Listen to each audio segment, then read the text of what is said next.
Hi, this is the 13th Wolfman. Do you like biker films? Just say, dear God, no. Do you like Nazi exploitation films? Just say, dear God, no. Do you like Bigfoot films? Dear God, no. How about home invasion films? Dear God. You know what? You know what you gotta see? Dear God, no. That's right. Big World Productions was nice enough to send this over. Gotta check it out. I gotta say, this is not your... A lot of people try to do the Grindhouse thing. This is not Grindhouse. This is Drive-In. This is basically a 2000 version of a 1970s drive-in movie. It's got everything. You got bikers. You got the home invasion, kind of like a house at the edge of the park. You've got a little bit of Nazism in there. Strippers galore. Do you like boobs? Tell me. Do you get to see a lot of boobs on... Whoops. You get to see a lot of boobies in this movie. Yeah, this is the limited edition, and like I said, they were just nice enough to send it over. Check out the disc art. I love this. How cool is that disc art? Huh? Is that cool or what? Yeah, so what you got here is a bunch of bikers, part of a club called the Impalers, who live in Georgia, and they basically rule a little area down in Georgia, and they do what they want. You know, they'll rape a bunch of nuns and then kill them just for the heck of it. Go down the road to the local strip club, which is owned and operated by a guy that has basically created his version of the Southern Redneck Mafia. You know, our syndicate, as he likes to put it. And these bikers are part of that syndicate. And the bikers just feel that because they're outlaw bikers, they have full play with what they do. They don't care anymore. They'll murder who they want. They'll beat who they want. They'll rape who they want. They'll take what they want. It's their territory, and no one's going to tell them not to.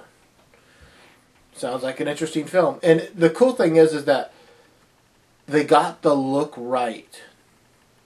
It really is supposed to take place in the 1970s. They got the bikes right. You're not seeing like a 1980s Evolution motor in these Harleys. You know, it's panheads, shovel heads, type of stuff. You see a guy with a suicide clutch and a mousetrap on his bike, and he's got to shift by reaching back. I mean, that is such little cool detail. The Impalers, they're a patch on the back of their jackets. It's a nod to Rogerio Deodato's Cannibal+Holocaust, because it's the impalement scene. It's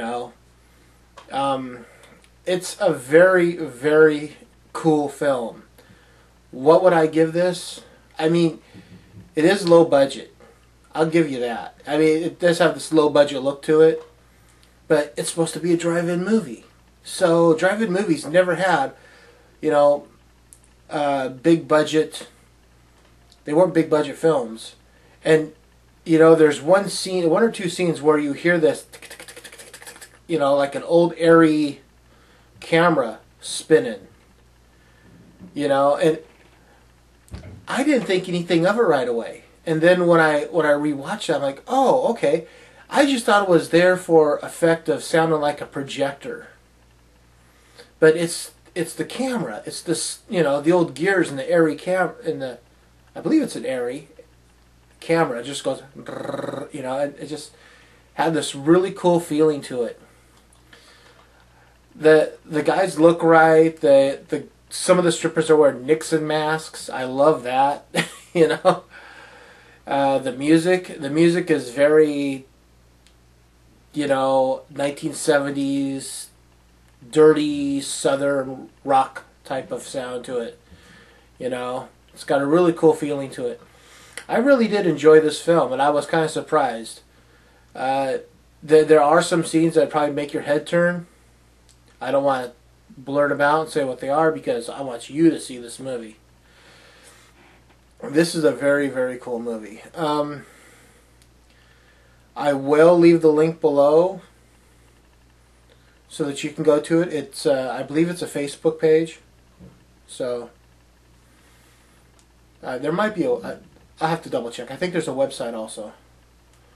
So yeah, so what did I give this? This is, believe it or not, this is 3 1/4 chainsaws out of 4.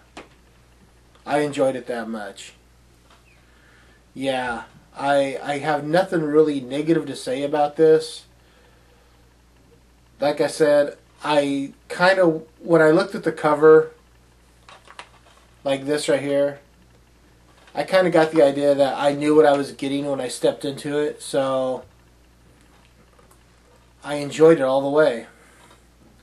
So yeah, I'm giving it 3 1/4 chainsaws out of 4. I'm the 13th Wolfman, and I'm on the prowl.